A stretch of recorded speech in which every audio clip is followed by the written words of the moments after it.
Oke, sorry. Selamat malam teman-teman semua. Assalamualaikum, salam sejahtera buat para new Univisioner yang ada di seluruh Nusantara dari Sabang sampai Merauke. Selamat datang di acara MDIT Talk Online yang dipersembahkan oleh New Univision. Nah, pada kesempatan kali ini, izinkan saya, Cindy Oribela Raharja, biasa dipanggil Kristiana, yang akan memandu acara MDIT Talks Online malam hari ini selama 1-2 jam ke depan. Ya, halo apa kabar semuanya? Ya, pastinya kita semua dalam keadaan sehat tanpa kurang suatu apapun ya, Bapak Ibu. Nah, Bapak Ibu, Bro and Sis yang saya banggakan, ya, Anda semua ini adalah orang yang sangat beruntung ya, dan saya yakin hari ini tidak ada yang kebetulan sehingga Bapak Ibu pada malam hari ini bisa hadir di acara MDIT Talk kita. Ya, kenapa? Karena malam ini kita semua akan mendapatkan sharing langsung dari para praktisi di bisnis ini. Ya, bukan jadi mereka memang terjun langsung, memang membangun bisnis ini yang telah berhasil membangun asetnya dengan nilai di atas 10 miliar. Ya, nah supaya acara kita ini setelah acara ini akan sangat bermanfaat buat kita semua, siapkan buku catatan, alat tulis Anda, ya, kosongkan gelas pikiran Anda. Saya yakin malam hari ini teman-teman juga akan bisa mendapatkan banyak insight dari acara ini, ya. Nah, apabila teman-teman masih ada hal yang ingin ditanyakan, ya, teman-teman dipersilahkan untuk melakukan chat ya, melakukan chat yang ditujukan kepada host ya. Jadi kalau Bapak Ibu lihat di sebelah kanan layar kaca Bapak Ibu semua, teman-teman semua ya, ada titik 3, ada chat, silahkan jika ada yang mau ditanyakan silahkan chat di sana. Nanti host akan membantu untuk menanyakan kepada para narasumber ya. Oke, saya nggak akan berlama-lama ya. Kita akan memanggil narasumber kita yang pertama. Narasumber kita yang pertama ini adalah ex-staf perbankan dan seorang ibu rumah tangga, ya, yang sudah berhasil membangun bisnisnya, membangun aset lebih dari 20 miliar. Dan mempunyai bisnisnya itu dari Sabang sampai Merauke loh teman-teman. Ya, dan domisilinya berada di Kota Bandung. Mari kita sambut ya Ibu Erika Lesmana. Bu Erika. Selamat malam Bu Erika. Selamat malam Bu Kristiana. Gimana kabarnya Bu Erika? Baik Bu Kristiana, terima kasih. Ya, oke. Nah malam ini Bu Erika kita mau ngobrol-ngobrol nih Bu Erika. Ya Bu Kristiana. Iya. Jadi Bu Erika, tadi kan Bu Erika latar belakangnya seorang perbankan ya Bu Erika? Iya Bu. Ngomong-ngomong Bu Erika, kok Bu Erika bisa masuk ke industri ini, kira-kira cita-cita apa kecelakaan nih Bu Erika? Boleh nggak di-sharingkan ke kita semua nih? Iya Bu Kristiana, terima kasih atas kesempatannya. Selamat malam teman-teman New Univision seluruh Nusantara. Saya Erika Lesmana. Saya menjalankan bisnis ini berpasangan dengan suami saya Pak Gregorius Uce dan mentor saya yang luar biasa ya Pak Henderson dan Ibu Hansila. Tadi Bu Kristiana sempat nanya ya Bu, apakah memang disengaja atau kecelakaan ya Bu? Sebetulnya kecelakaan Bu, lebih tepatnya. Ya. Gitu ya. Ya. Jadi semuanya ini ya atas kemurahan Tuhan ya Bu Kristiana, saya bisa mengalami dalam hidup saya banyak hal yang luar biasa. Saya seperti dipandu gitu ya Bu Kristiana, dari awal saya kuliah sampai sekarang saya di bisnis asuransi ini. Jadi saya cerita boleh Bu Kristiana ya? Iya, boleh nih. Kita mau dengar ya. Justru ceritanya nih Bu Erika, gimana? Jadi pertama-tama itu waktu saya kuliah Bu, sejak saya kuliah itu semua yang saya jalani itu bukan yang saya sukai Bu. Saya kuliah itu saya senangnya teknik elektro sebetulnya, tapi saya nggak keterima. Mungkin saya terlalu bodoh ya Bu ya, jadi saya diterimanya di ekonomi, itu pilihan mama saya. Tapi ya karena memang sudah saya anggap Tuhan sudah menunjuk saya di situ, ya saya jalanin kuliah saya ekonomi dengan cukup baik Bu. Kuliahnya lulus Bu ya, nilainya juga lumayan lah Bu, nggak goblok berarti saya ya Bu ya. Ya, ya. Saya menjalani kuliah, setelah selesai kuliah, saya harus mulai belajar mandiri dengan bekerja ya Bu. Nah itu saya betul-betul sudah kayaknya nggak bisa mengandalkan orang tua lagi ya. Biasanya tanya orang tua keputusan apa yang harus saya buat, tapi saya harus mulai mandiri sejak saya bekerja. Tapi saya nanyanya saya alihkan sama Tuhan biasanya Bu. Nah waktu kerja itu saya nggak punya cita-cita untuk kerja di bank juga Bu sebetulnya. Saya kepengennya itu kalau misalnya sesuai sama kuliah saya yang ekonomi, saya pengen jadi auditor.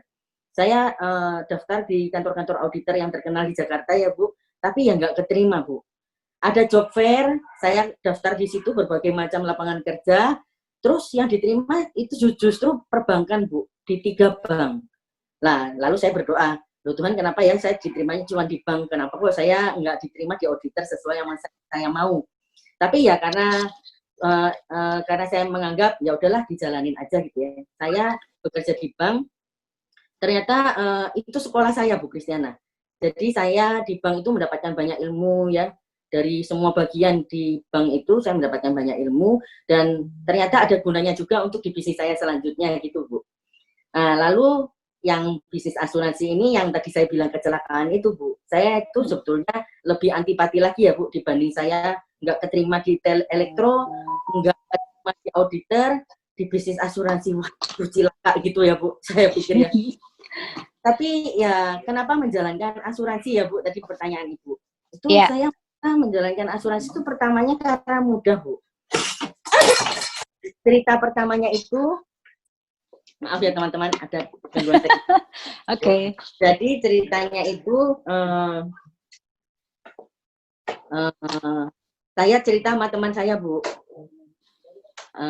tentang insurance. Jadi saya bilangnya cuma 2 kalimat aja.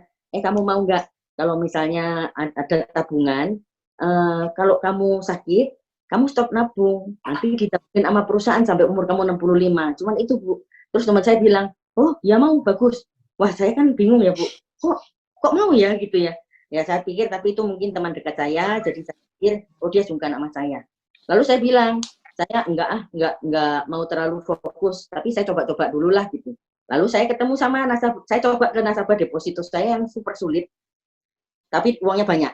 Saya cerita sama dengan 2 kalimat itu, nah dia juga bilang ini bagus ya, tapi dia mungkin pertanyaannya lebih variasi ya. Jadi saya bawa mentor saya untuk menjelaskan, dan ternyata sekeluarga itu masuk premi 4,5 juta Bu.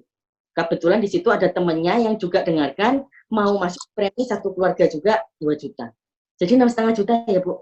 Nah itu saya udah langsung blank Bu. Waduh, saya nggak dengerin lagi mentor saya cerita apa, saya hitung-hitung komisi saya, bla bla bla. Lalu saya langsung ngelis daftar nama saya itu siapa. Nah, terus itu tapi saya jalankan itu di asuransi yang sebelum Allianz ya Bu. Saya dulu di Prudential selama 4 tahun. Mentor saya tidak pernah memberitahu saya tentang bagaimana saya harus membangun bisnis di asuransi. Mentor saya tidak pernah memberitahu saya bahwa di sini ada trip-trip begitu ya Bu. Saya hanya disuruh personal selling. Nah, tapi nggak apa-apa Bu, saya senang dengan personal selling karena komisi saya mendapatkan uang tambahan Bu. Karena pada waktu di Prudential saya menjalankan Prudential ini sama-sama dengan saya belum resign dari bank. Nah, terus saya kan galau gitu ya Bu, saya bukan orang yang nggak fokus ya Bu. Saya kepengen fokus di satu pekerjaan, tapi di satu sisi, loh, aduh kalau disuruh ngomong, kamu kerjaannya apa? Asuransi. Aduh gengsi banget gitu saya rasanya ya Bu. Enggak banget gitu loh, saya malu Bu, terus terang. Kalau di bank kan kerja di mana? Bank, waduh pride-nya tinggi gitu ya Bu. Pokoknya pada waktu itu saya malu Bu. Tapi kalau dilihat dari hasilnya, ya yang bank cuma 2/4, yang Prudential 4 juta. Jadi gimana Tuhan, saya harus gimana gitu. Nah tapi sesuatu terjadi Bu di bank. Jadi pada waktu terakhir saya di bank itu di Bank Mega, melarang karyawannya untuk punya side job selain di Bank Mega. Nah, saya jalankannya sambil Prudential sama menjalankan bisnis asuransi Prudential ini. Lalu branch manager saya ngomong, kamu kerja di Prudential ya? Saya tahu loh, saya laporin kamu. Intinya begitulah Bu, saya laporin kamu. Loh, saya mikir, ya udah Bu, kalau Ibu mau laporin nggak apa-apa lah, saya resign aja, saya bilang gitu. Kalau saya resign kan mungkin saya masih dapat surat rekomendasi, misalnya saya masih mau kerja di bank lagi, saya masih bisa Bu karena dapat surat rekomendasi itu. Nah, jadi saya anggap ya udahlah, meskipun menyakitkan ya Bu caranya, tapi untuk saya, ya saya anggap ini Tuhan yang mau untuk hidup saya. Saya mungkin nggak tahu sekarang itu apa, tapi di kemudian hari nantinya saya pasti tahu kenapa Tuhan mengizinkan ini terjadi dalam hidup saya. Nah, jadi akhirnya saya menjalankan full di Prudential Bu, dan datang setelah 4 tahun saya menjalankan bisnis ini, saya didatangi mentor saya Pak Henderson dan Bu Hansila untuk bersama-sama menjalankan bisnis Allianz. Itu Bu, pertama kalinya saya mau join di bisnis asuransi karena mudah Bu. Oh gitu ya. Wah luar biasa nih Bu Erika. Joinnya karena kecelakaan aja bisa dapat income ya Bu. Kecelakaan aja enak gitu ya. Gimana kalau diseriusin gitu ya. Nah tadi Bu Erika cerita ya. Tadi kan katanya kecelakaan gitu ya. Nah tapi kan kecelakaan membawa nikmat gitu ya Bu ya. Kira-kira gitu ya, kecelakaan membawa nikmat. Nah tapi daya tarik apa yang paling Bu Erika rasakan menarik Bu Erika untuk mau tetap menjalankan industri ini, walaupun tadi Bu Erika bilang ya, kalau kerja di bank itu kan pride-nya oke gitu ya, kalau asuransi gimana ya gitu. Hal apa yang membuat Bu Erika kok tetap mau di bisnis ini? Iya Bu. Jadi pertama terus terang Bu, saya menjalankan bisnis ini, saya yang dari anti asuransi ya. Tapi karena saya melihat memang income-nya bagus, dan saya melihat income-nya bagus itu short term ya Bu, apa yang saya dapat saat itu. Saya belum melihat jangka ke depannya itu seperti apa. Hanya dengan itu saja saya mau mencoba untuk menjalankan bisnis ini. Tapi ya Bu, jujur ya, memang ini murni untuk diri saya ya Bu, untuk kepentingan saya. Saya belum memikirkan ini saya bekerja membantu orang lain. Jadi kenapa saya memikirkan kepentingan saya, Bu? Ya terus terang waktu itu kan saya udah resign dari bank, tentu saja ada income yang hilang. Saya harus fokus untuk mengganti income saya yang hilang itu. Jadi saya memang murni karena saya pengen komisinya, Bu. Jadi bukan untuk tujuan bantu orang. Harusnya salah ya, Bu. Harusnya terbalik ya. Kita bantu orang dulu, lalu ya Tuhan pasti akan memberikan berkatnya lebih daripada apa yang kita beri. Biasanya seperti itu. Nah, tapi meskipun saya mementingkan diri saya, kepentingan saya, komisi saya, tetapi secara tidak sadar dan tidak langsung, itu saya sebetulnya juga bantu orang lain, Bu. Kalau misalnya ada klaim di asuransi, itu berarti kan secara tidak langsung saya juga bantu. Hanya saja mindset saya waktu itu masih terbalik. Nah, makanya Bu, kadang-kadang ya, ya bukan kadang-kadang ya Bu, dulu waktu pertama saya menjalankan bisnis ini, saya bisa punya ketakutan loh Bu. Mungkin partner-partner baru yang join di insurance ya, pasti mempunyai ketakutan yang sama sama saya ya. Bukannya saya terus sudah sekian ya, sudah jam terbang tinggi, pengalaman di dunia insurance sudah puluhan tahun, tapi saya nggak punya ketakutan. Enggak juga loh Bu Kristiana, saya masih punya ketakutan. Nah, ketakutan itu bila saya sharing asuransi itu ketakutan saya apa sih Bu? Saya itu takut ditolak, saya takut dijauhin teman saya takut nggak diterima di komunitas gitu Bu. Nah karena saya takut ditolak itu, jadi kan maksudnya kalau saya sharing lalu saya ditolak, ya saya kan nggak dapat komisi gitu kan Bu. Ya sebetulnya saya juga malu loh Bu cerita ini. Tapi ya saya mau jujur gitu sama Bu Kristiana bahwa memang itu adalah awal-awal saya join di bisnis insurance ini. Nah tapi yang jadi titik balik dari apa namanya mindset saya berubah ya Bu, mulai pelan-pelan berubah itu, saya tahun kedua saya menjalankan bisnis di Allianz ini, saya ada klaim Bu, klaim nasabah saya yang pertama namanya Pak Sugeng. Emang klaimnya kecil Bu, serangan jantung 75 juta aja, uang pertanggungan sakit kritisnya, preminya 500.000 karena Bapak ini memang yang bukan orang yang berada ya Bu ya. Dan waktu itu saya fight 3 bulan sampai 4 bulan, Bu. Nggak dibayar-bayar. Pak Sugeng ini sudah bilang sama saya, udah Erika berhenti aja, nggak usah fight lagi. Saya udah pasrah, saya udah nggak dibayar ya udah. Sampai ngomong gitu, Bu. Tapi saya kan nggak terima ya, Bu. Karena sudah sesuai polis. Saya tetap fight dan akhirnya sampai menemukan informasi bahwa di rumah sakit itu yang namanya Sugeng ada 4. jadi salah ambil file, Bu. Nah, setelah filenya betul, kami tetap fight dan akhirnya dibayar. Nah, pada waktu dibayar itu reaksinya itu di luar dugaan saya, Bu. Bapak itu hampir menangis ya, Bu. Ya, maksudnya Bapak itu kan nggak nangis secara terang-terangan sama saya, tapi dia, aduh, Bu Erika, terima kasih banyak. Ini sangat berarti sekali untuk saya, Bu. Kalau misalnya saya nggak dibayar dari ini, saya tentu saja mengalami kesulitan. Tapi karena Bu Erika nggak putus asa, tetap berjuang, sehingga klaim ini dibayar, ini sangat membantu sekali biaya pengobatan saya, terutama nanti untuk kontrol lanjutannya. Gitu, Bu. Jadi saya belum mau, Bu. Loh, oh ternyata sampai segitu ya perasaan orang. Saya ingat lagi perasaan saya kemarin waktu saya kan lagi rame-rame tuh, Bu, bantu Gojek waktu pertama pandemik itu. Nah, waktu saya, ini Mas uangnya gitu, saya kasih lebih daripada ongkos transportnya itu. Dia bilang, dia melongo, hah? Buat saya, Bu? Iya. Aduh, Bu, alhamdulillah ya, Bu, ya. Semoga Ibu semakin diberkati, bla bla bla gitu kan. Itu kan perasaan kita sama kayak gitu, Bu Kristina. Mungkin teman-teman yang belum pernah mengurus klaim, perasaannya sama seperti begitu, gitu, Bu Kristiana. Jadi, wah, ternyata saya bisa berguna juga ya untuk orang lain. Ternyata bukan untuk melulu saya untuk diri sendiri, tapi saya bisa juga ya bermanfaat untuk orang lain. Saya senang gitu loh, Bu. Nah, itu aja, Bu, titik balik saya mengalami pergeseran cara berpikir sedikit tapi, Bu. Iya. Oke, Bu Erika. Jadi tadi dari kecelakaan membawa nikmat, ternyata merubah paradigmanya Bu Erika ya pada akhirnya ya. Nah, tapi Ibu boleh ya kita mundur sedikit nih. Tadi kan Bu Erika, karena cerita klaim itu kan udah 2 tahun setelah Bu Erika menjalankan bisnis ini ya, Bu Erika. Nah, kita mundur sedikit ya. Ketika pertama kali nih Bu Erika, kadang-kala kan sama ya, mungkin teman-teman juga ada pertanyaan atau perasaan yang sama nih. Ketika kita ngajak orang, kita nawarin orang gitu ya, kita kan berpikirnya ini kesempatan gitu ya. Nah, Bu Erika dulu ngelihatnya waktu pertama kali diajak teman, padahal kan diojok-ojokin teman ya, bukannya diajak dengan sukarela loh.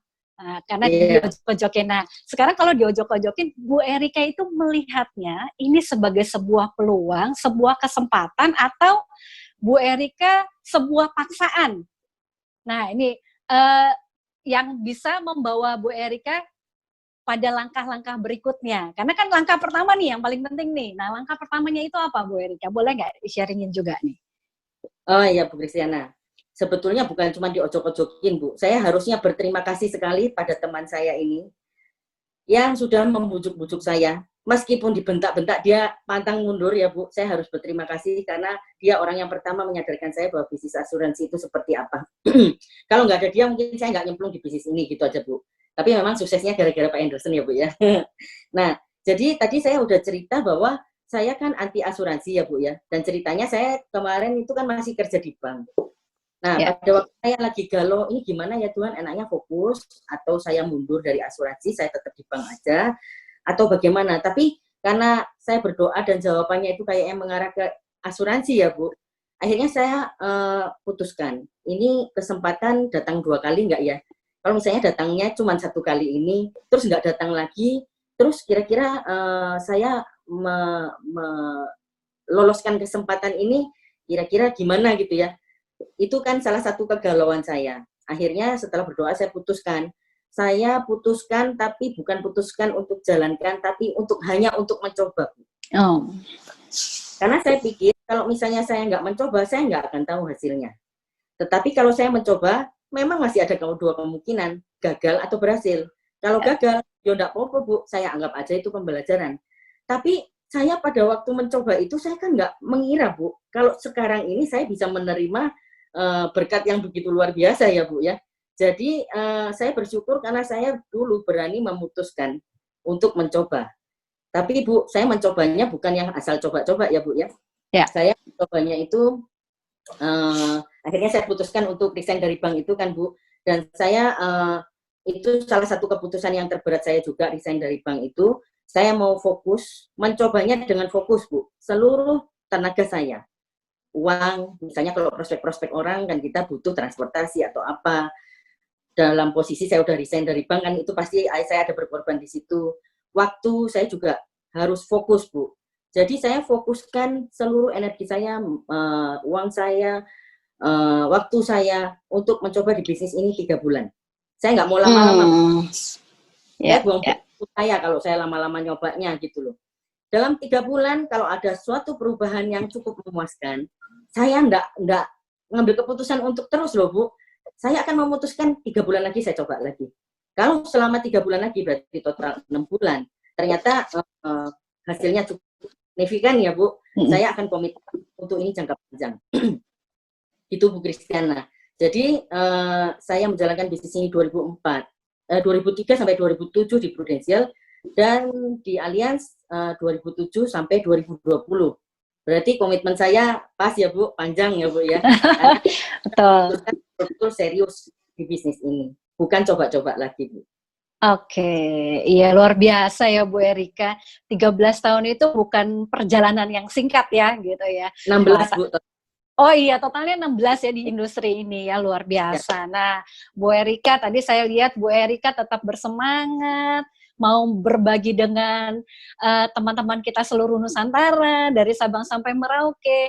Boleh nggak nih Bu Erika, diceritakan ke kita juga, apa sih yang membuat Bu Erika tetap bertahan, tetap bersemangat, dan konsisten di bisnis ini, dan mau berbagi kepada kita semua. Apa nih Bu Erika?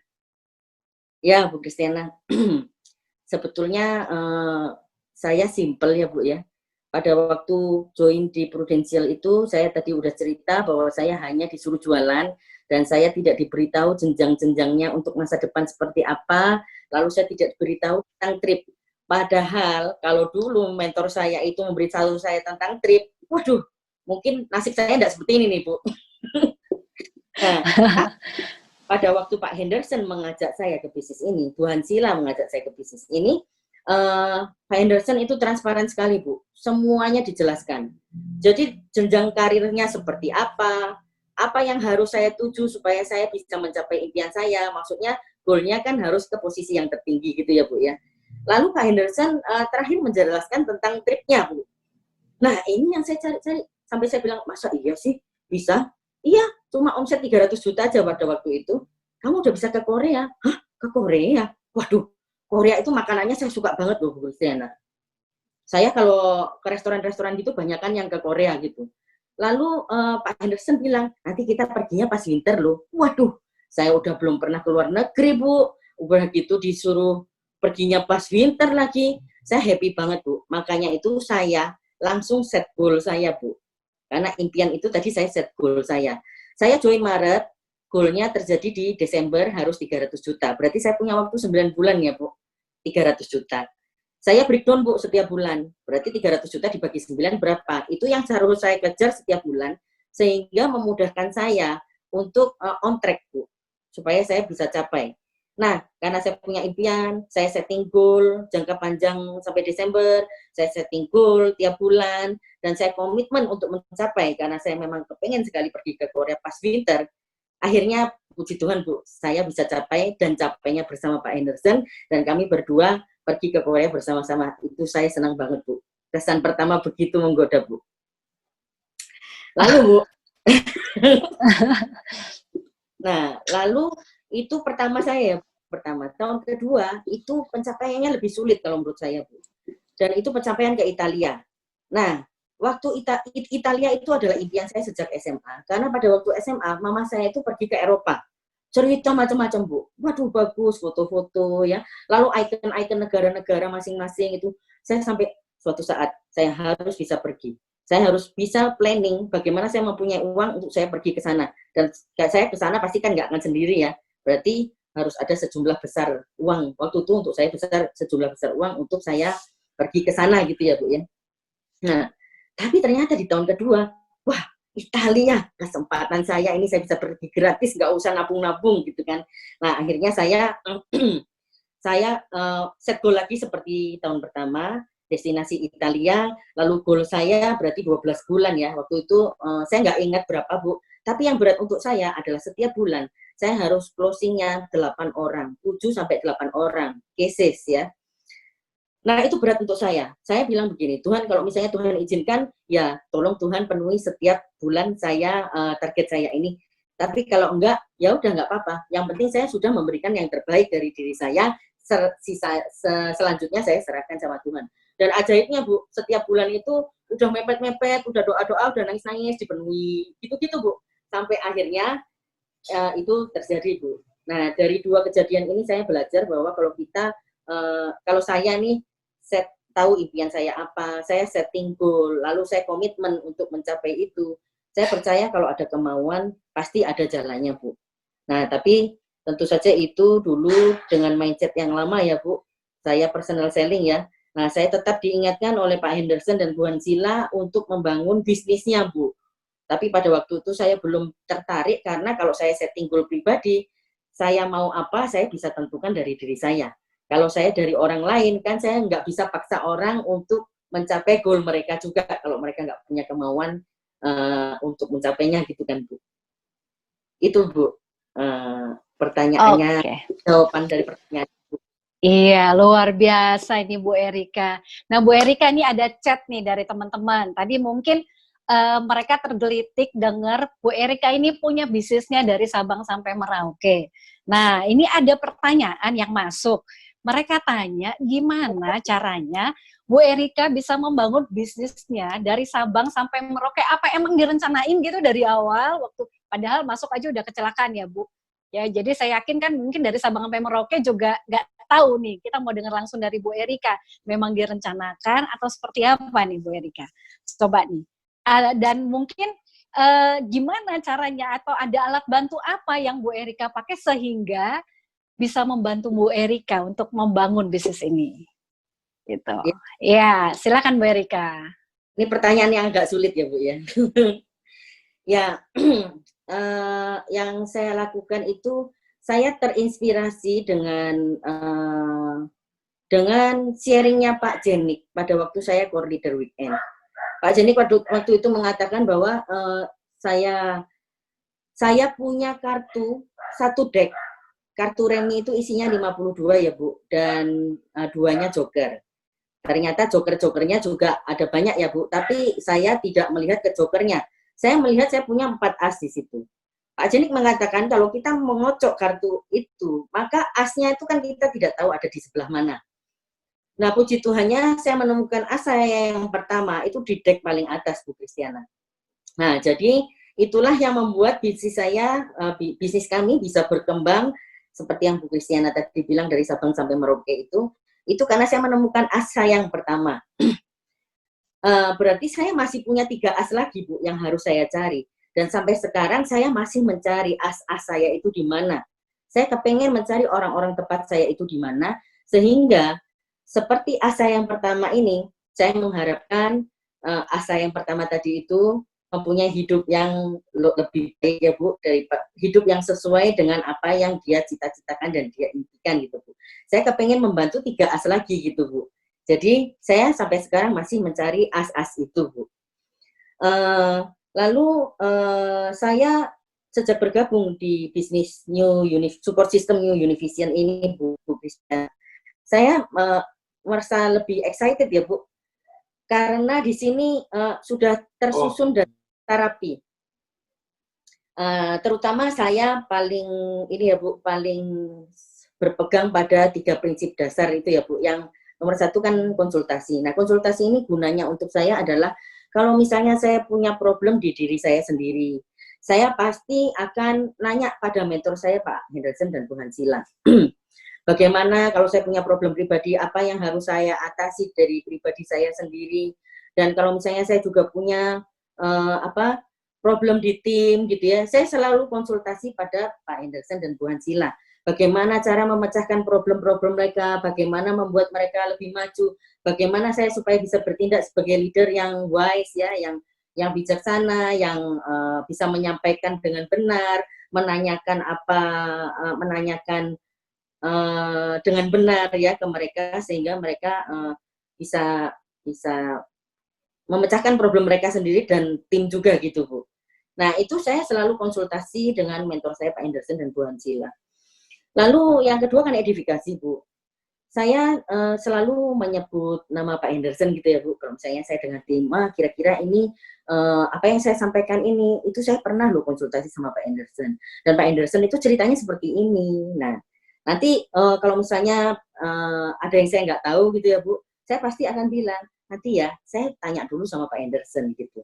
Nah, setelah saya mendapat jawaban dari Pak Henderson, Pak Henderson ternyata bilang seperti ini loh gitu. Nah, hanya menyebut namanya saja Bu, itu sangat membantu saya untuk menyelesaikan masalah dalam tim saya, Bu. Apalagi kalau Pak Henderson-nya datang sendiri ke lokasi kejadian ya, Bu. Maksudnya ke Momere, atau ke Bandung, atau ke Surabaya, atau daerah-daerah lain ya, Bu. Lah, itu lebih manjur lagi kalau Pak Henderson-nya sendiri sama Bu Hansila yang datang gitu loh, Bu. Nah, saya merasa bisnis ini sebetulnya bisnis saya sendiri kan, Bu. Tapi saya merasa nggak sendiri ya, Bu, karena saya merasa saya punya tim kerja gitu ya, Bu. Nah, lalu yang ketiga kan no cross lining, Bu. Ya, Pak Henderson memang sebelum support system Univision ini ada, memang selalu mengajarkan pada kami bahwa bila yang negatif-negatif itu jangan nyampe ke cross lining, jangan nyampe ke downline gitu. Ya udah buang aja ke ke Pak Henderson aja gitu ya sebagai mentor ya. Sampai saya kasihan sama Pak Henderson, mungkin kadang-kadang mumet gitu ya. Lihat saya, problem saya seperti ini, problem saya seperti itu gitu. Nah, tapi Pak Henderson memang ya punya hati ya Bu untuk membantu saya gitu. Nah tapi cross lining ini malah sering itu terjadi sama diri saya sendiri Bu.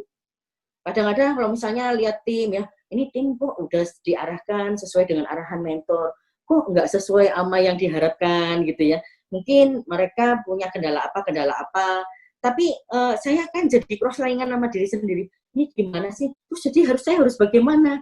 Gitu-gitulah Bu. Jadi kadang-kadang bisa down juga, bisa nggak semangat juga gitu ya Bu. Ya tapi kalau misalnya udah sampai ke Pak Henderson lagi, ya udah penyegaran lagi lah Bu. Jadi saya juga semangat lagi.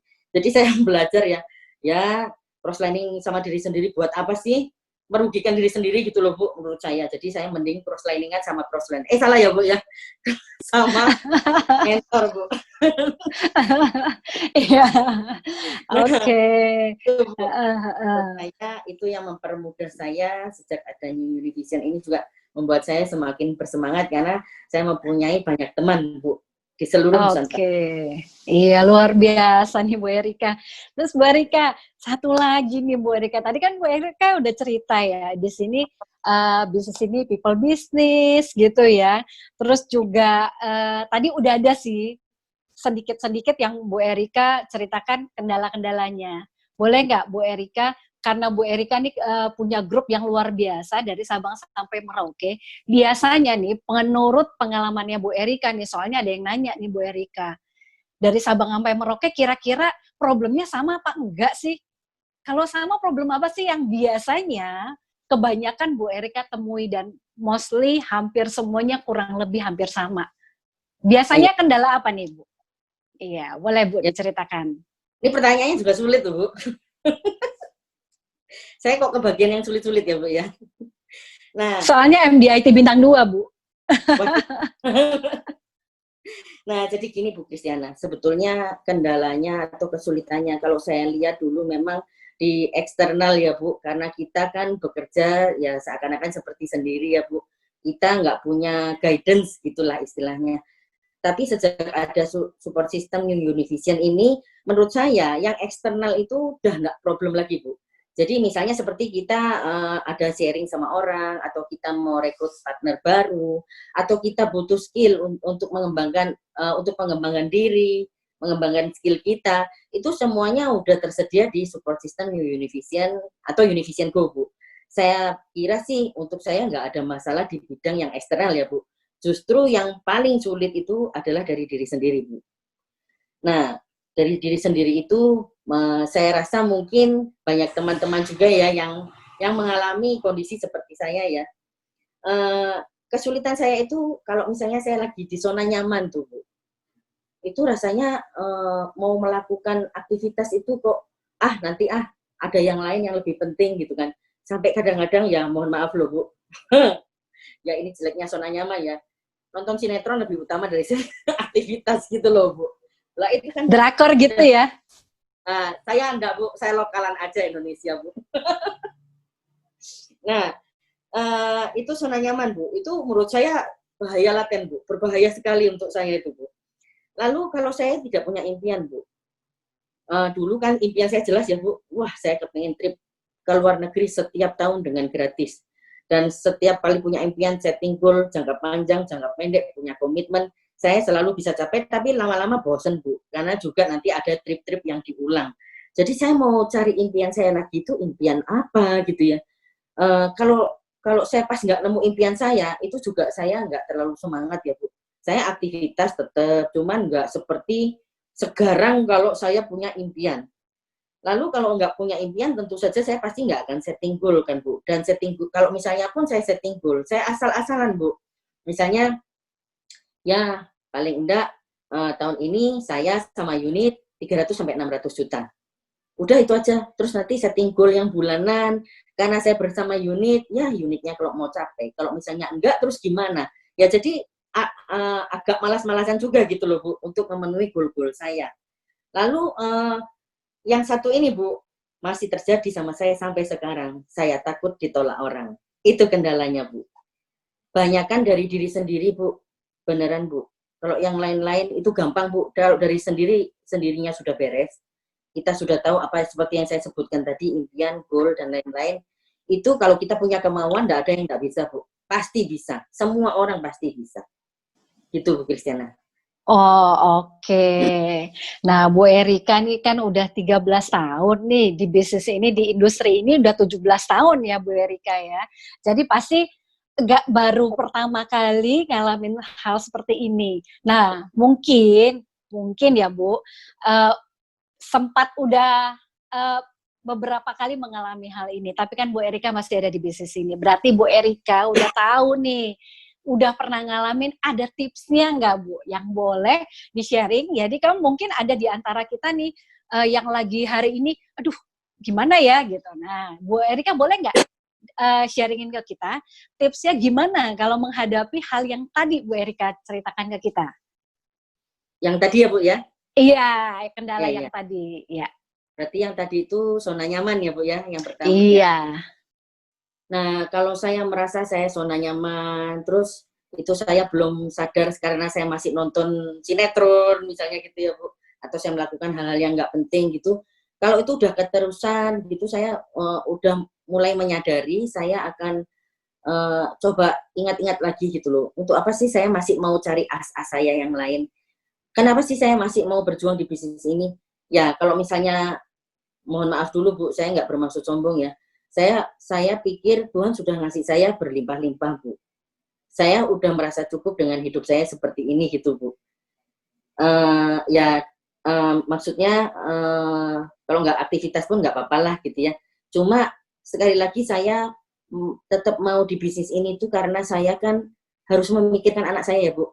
Saya punya anak cuma satu, Bu. Kalau misalnya suatu saat kami berdua orang tuanya sudah nggak ada, terus dia harus hidup sendiri, apakah pekerjaan dia itu bisa layak untuk membiayai hidupnya dia? Itu kan yang saya nggak tahu. Makanya saya kepengen sekali di bisnis ini, saya berkembang. Dengan MDIT Bintang 2, tentu saja di tahun-tahun sekarang mungkin masih cukup ya Bu ya, tapi saya melihat kalau 10-20 tahun ke depan, kalau misalnya saya hanya memberikan legacy 200 juta satu bulan, ada kemungkinan itu kurang gitu untuk anak saya, Bu. Jadi saya mau tetap fight, saya mau memberikan legacy yang layak lah, berkelimpahan lah kalau bisa Bu untuk anak saya. Jadi kalau saya udah mulai zona nyaman, saya akan coba ingat-ingat itu supaya saya kembali bersemangat, Bu. Lalu saya kan nggak punya impian gitu ya Bu ya. Saya udah cari-cari, kok nggak ada lagi ya impian saya mau apa gitu ya. Terus saya berusaha cari impian orang-orang yang saya cintai, Bu. Misalnya suami saya itu kan suka sama mobil-mobil gitu ya, Bu. Jadi setiap dia kepengen ganti mobil gitu, dia bilang, aduh itu mobil itu bagus. Dia nggak pernah minta, Bu, tapi dia bilang, aduh mobil itu bagus ya. Wah, mobilku lewat dan lain-lain gitulah, Bu, alasannya. Itu saya udah harus menerima sebagai tanda bahwa dia kepengen ganti mobil gitu, Bu. Nah, jadi kalau itu terjadi, biasanya saya akan setting goal, Bu. Saya kepengennya kasih pas dia ulang tahun bulan April. Nah, jadi saya harus setting goal. Seberapapun pendeknya waktu itu, kalau saya setting goal, saya komitmen, itu pasti capai, Bu. Jadi pas dia pengen, tata gitu, mobilnya datang gitu, dia senang banget dan saya happy banget saya bisa membahagiakan suami saya. Nah, saya cari impian orang lain juga, Bu. Papa saya usia 80 tahun, Bu. Tapi puji Tuhan masih kuat. Bulan Februari tahun lalu bilang, "Kak, papi pengen ke Yerusalem," gitu. Oh, lah kan sudah pernah. Ya, tapi itu begitu berkesan gitu sehingga pengen lagi. Nah, saya pikir, papi saya umur 80 ya. Ya, mumpung masih kuat, saya harus capai tahun ini. Berarti saya harus 10 bulan. Saya perginya 4 orang, Bu Kristiana. Satu orang sekitar 35 sampai 40 juta, berarti 160 juta ya. Saya memang ada tabungan, tapi belum segitu, Bu. Nah, saya harus mengusahakan uang itu sampai Desember, saya setting goal lagi, terus saya berusaha capai lagi, ya banyak cara ya Bu, dari personal selling juga, saya bangun tim yang baru juga, mungkin saya harus mencapaikan impian tim-tim saya yang lain supaya mereka juga berkembang, dari situ juga gitu Bu. Jadi saya pada waktu Desember itu, puji Tuhan sudah terkumpul uangnya, saya pergi berempat dengan suami, anak, dan papi saya, dan luar biasa ya Bu, senang sekali, sehingga saya juga bahagia, aduh Tuhan saya terima kasih bisa bahagiakan papi saya gitu. Lalu yang takut ditolak orang Bu, nah itu kan sering menghantui saya ya Bu ya, saya yakin juga banyak teman-teman yang punya perasaan seperti itu, takut ditolak orang. Nah, kalau saya takut ditolak orang Bu, berarti itu artinya saya sadar bahwa saya mementingkan kepentingan saya, Bu, pada waktu saya takut. Kalau misalnya saya nggak mementingkan kepentingan saya, loh ngapain saya takut ditolak orang, gitu kan, Bu. Nah, maka pada waktu ketakutan itu muncul, saya mementingkan diri sendiri, saya tidak lebih mementingkan kepentingan orang yang saya sharingin. Nah, itu berarti saya enggak, cara berpikir saya mulai nggak benar nih, Bu Kristiana. Jadi saya berusaha dari diri saya membayangkan Ibu, misalnya saya lagi berhadapan dengan orang, baik itu dikenal maupun tidak dikenal. Kadang-kadang saya mengalami ketakutan kalau saya mengalami middle up, atau saya bertemu dengan orang yang baru, itu saya merasa takut. Tapi pada waktu ketakutan itu muncul, saya langsung ingat, ini kamu mementingkan kepentingan sendiri nih, kamu harus switching. Nah, switchingnya itu saya caranya gini Bu, ya mungkin ini cara yang ekstrim ya Bu, dan saya nggak tahu ini benar atau enggak, tapi itu membuat saya manjur sekali, membuat saya berani akhirnya nggak ditolak, berani membuat saya bicara sama orang itu. Saya membayangkan bahwa saya tahu besok dia mati, dia meninggal. Nah, kalau saya tahu dia besok meninggal, masa iya sih saya sekarang diem? Masa iya sih saya nggak ngomong tentang insurance itu sama dia? Kalau misalnya dia laki-laki dan dia kepala keluarga, mencari nafkah utama dalam keluarga, kalau misalnya dengan saya cerita hari ini, dia buka polis hari ini, dan issued hari ini, maka kalau dia besok meninggal, dia pasti akan mendapatkan uang pertanggungan jiwanya untuk keluarganya.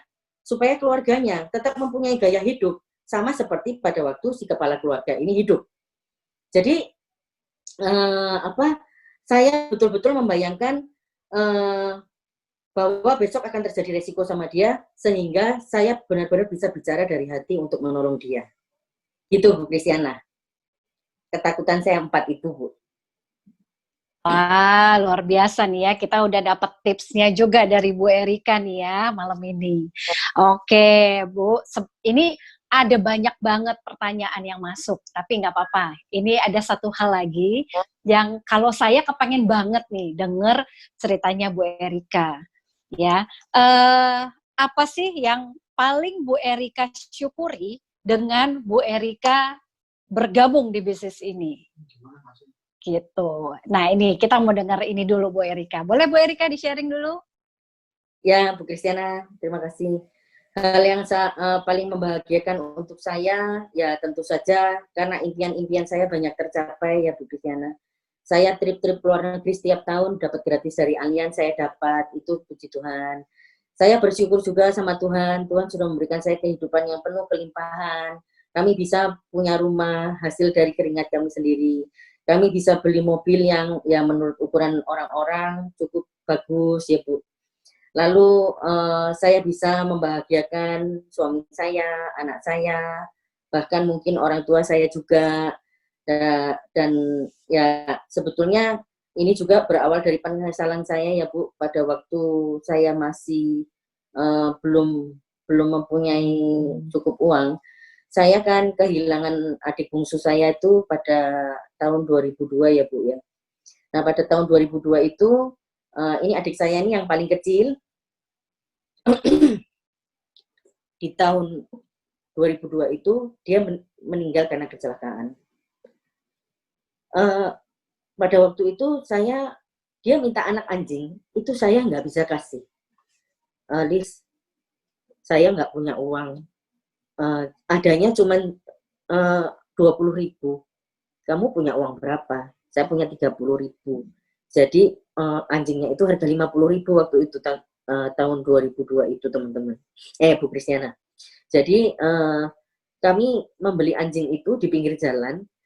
Ada di Bandung satu jalan ya yang khusus jual anjing-anjing yang nggak bagus ya, bukan yang anjing yang standum gitu ya, anjing kampung lah. Tapi cukup bagus. Nah kami beli sama-sama, terus kami bawa pulang. Dia senang banget. Lalu saya merasa saya belum sempat membahagiakan dia Bu. Dia pengen naik pesawat terbang dari Jakarta ke Surabaya, itu saya belum bisa berikan. Lalu banyak hal lah Bu yang saya sesali ya, karena saya belum bisa bahagiakan adik saya ini. Nah itu membuat saya, ini salah satunya juga memicu saya Bu, memicu saya untuk saya segera mempunyai uang yang banyak sehingga saya bisa membahagiakan lalu itu hidup saya nggak bisa membahagiakan adik saya ya Bu Kristiana. Lalu yang selanjutnya itu dia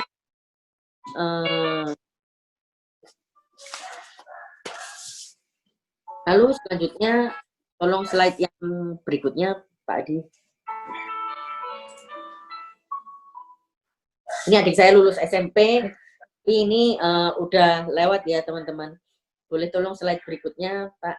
Nah ini adik saya teman-teman. Pada waktu meninggal, ini adik saya, ini foto yang ada di depan petinya itu.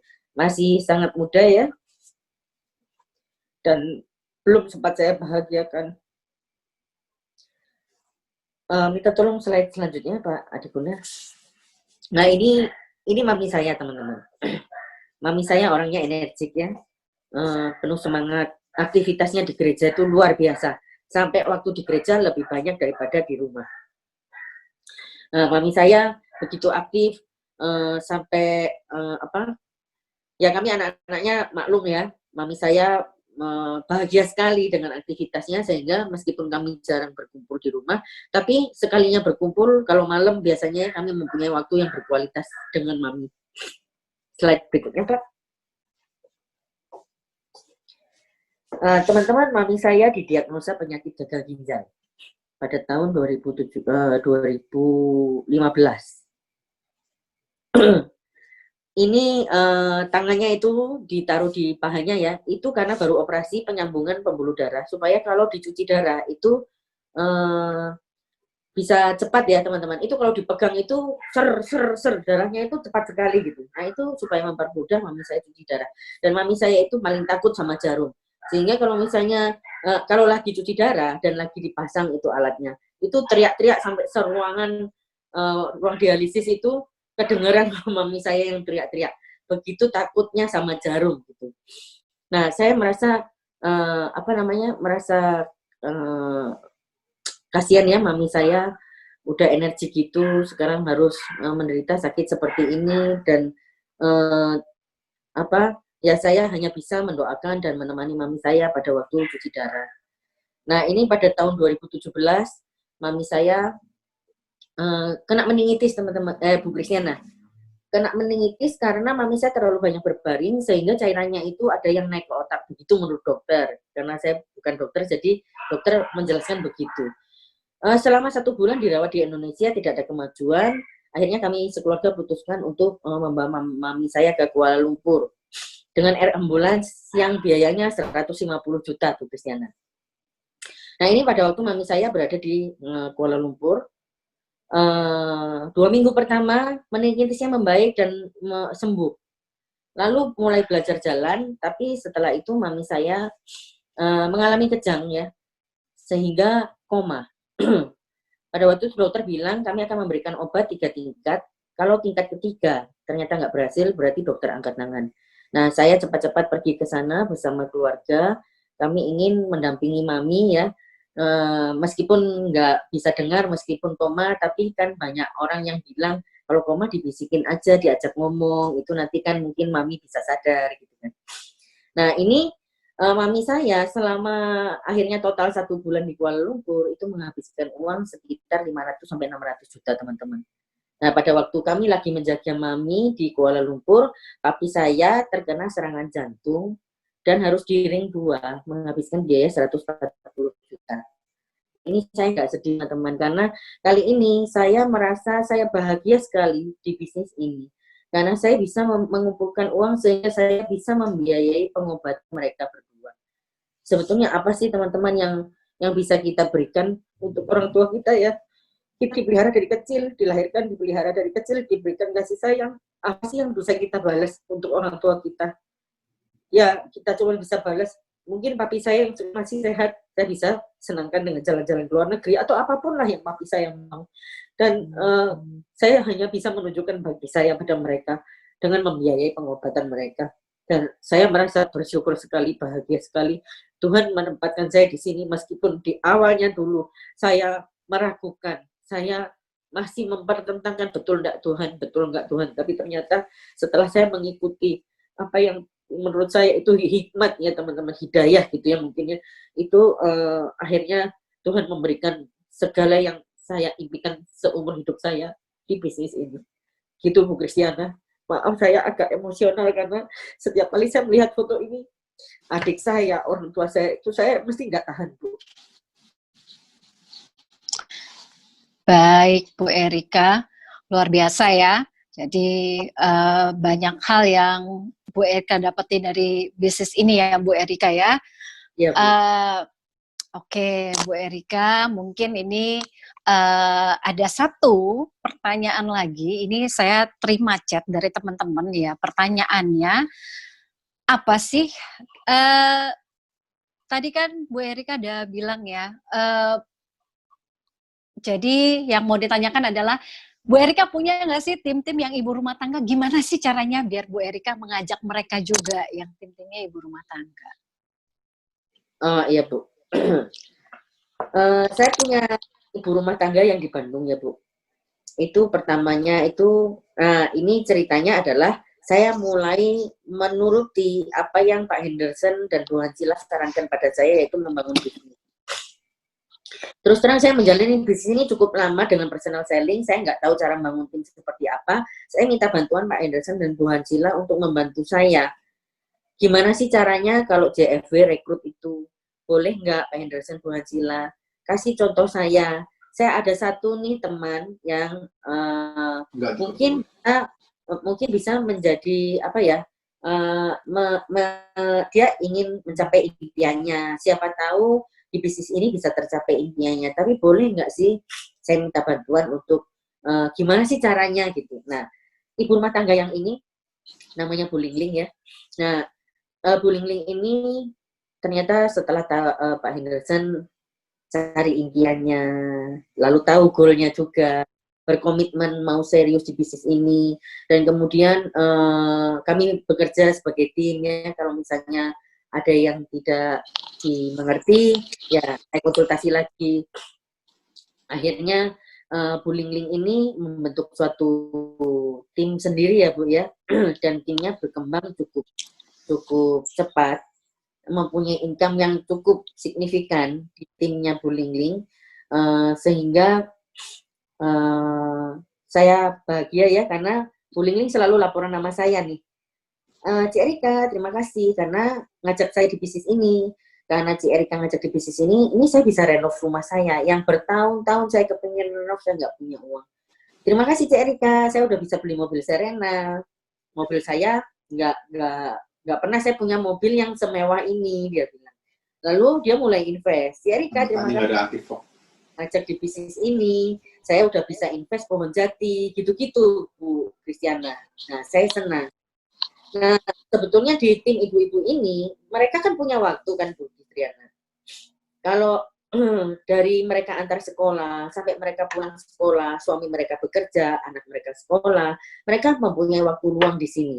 Nah, itu dari tim dari ibu-ibu ini yang kami Pak Henderson, Bu Ansila dan Pak Uce saya itu ya selalu daripada kamu loh punya waktu luang di sini, toh yang ngerjain kerjaan rumah tangga itu kan ada asisten rumah tangga. Jadi kira-kira waktu yang luang ini kalau pakai untuk mencari tambahan income mau nggak sih? Nah, dari Bu Lingling mengatakan hal yang sama pada timnya sampai terbentuk suatu kumpulan ibu-ibu yang akhirnya juga ya Ibu Lingling memang salah satu tim yang disebel ya. Jadi dia uh, apa yang diarahkan dia ikuti, apa yang diarahkan dia ikuti. Jadi akhirnya tim ibu-ibu itu berkembang gitu loh Bu.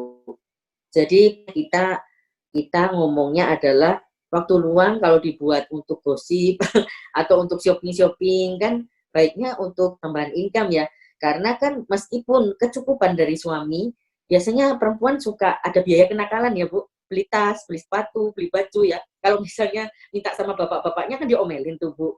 Nah, jadi saya bilang tuh kalau punya duit sendiri bebas kamu mau biaya kenakalan apa aja, saya bilang gitu. Nah, jadi mungkin dari itu yang membuat mereka terinspirasi sehingga ya mereka pertamanya jalan cuma 1-2 jam Bu, sampai akhirnya excited punya income besar, mereka tambah semangat dan melakukan lebih panjang lagi daripada yang mereka lakukan di awal. Itu Bu Kristiana. Oke, Bu Erika, luar biasa ya. Berarti ini juga salah satu hal yang Bu Erika juga mungkin syukuri dari bisnis ini ya. Bu Erika boleh menjadi berkat buat ibu-ibu supaya waktu gosipnya dijadikan ditukar dengan rupiah ya Bu ya. Oke, terima kasih Bu Erika. Nah, mungkin sesi dengan Ibu Erika sementara sampai di sini dulu ya.